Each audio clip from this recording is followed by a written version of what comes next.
Thank you, Honorable Chair Sagro and the members of the Standing Committee on International Trade for this opportunity to share a human rights perspective. As Executive Director of a not-for-profit advocacy organization, Justice for All Canada, focusing on human rights and genocide prevention, my statement deals with CEPA and FIPA as it closely relates to India, a key region of Indo-Pacific. Even though CEPA and FIPA have not yet been signed, Canada should not facilitate investment pathways with India at the expense of human rights and safety of persecuted religious minorities in the country.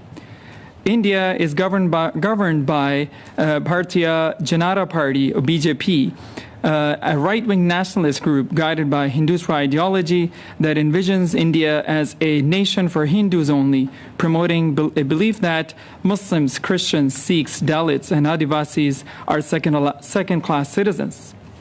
Human Rights Watch and Amnesty International have long documented the Indian government's exclusionary framework that gives tacit support to right-wing groups to threaten, attack, discriminate against religious minorities with impunity.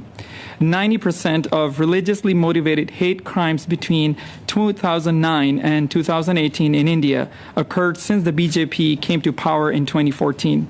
83% of these attackers were affiliated with right-wing organizations. 62% of the victims were Muslim. 66% of recorded hate crimes were against Dalit minorities in 2019. And in 2021 alone, 305 attacks took place against Christian communities and places of worship.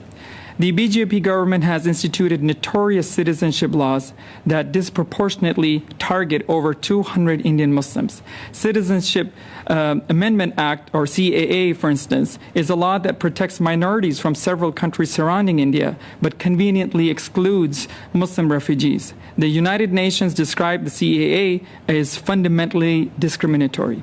The reason why we don't hear much about this deteriorating human rights condition in India and the occupied Kashmir is because BJP has repressed, raided, harassed, and shut down over 19,000 NGOs in India and Kashmir since coming to power in 2014, and in particular Amnesty International India, which was shut down last year.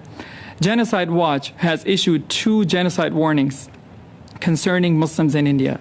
According to the U.S. Holocaust Memorial Museum, India ranks second in its early warning project statistical risk assessment.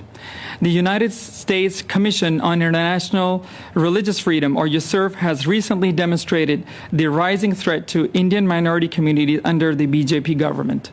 In December 2021, more recently, during a Hindu religious parliament, prominent Hindutva leaders with close ties to BJP leadership publicly called for genocide against Indian Muslims and other minorities. After these genocide calls took place, state authorities began indiscriminately demolishing properties and homes of Muslims.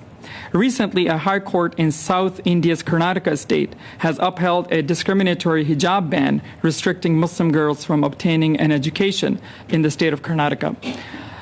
India wants to be friends with Canada while it continues working with Russia. The Canadian government has swiftly responded to the Ukrainian crisis while remaining silent over BJP's crimes against humanity. This indicates a strong double standard with regards to implementing CEPA and FIPA. In conclusion, Justice for All Canada recommends the following. The Standing Committee on International Trade is urged to enforce compliance with international conventions on human rights and protection of minorities as a precondition to any economic and trade relations with India. Canada's re-engagement with India on CEPA and FIPA must be contingent on India's commitment to take concrete policy actions to protect its vulnerable minorities. The Standing Committee must ensure that all trade-related conversations and agreements with India involve independent human rights experts and include dedicated human rights chapters and provisions so our bilateral relations are not built at the expense of freedom, justice, and human rights of persecuted minorities in India. We understand that India is a high priority partner for Canada but the Canadian government must prioritize developing progress agreements and that rather promote and protect human rights of vulnerable minorities in Canada. Canada should not overlook India's human rights violations and not treat India as a counterweight to China. Thank you very much. Thank you very much. All of that information was very informative. So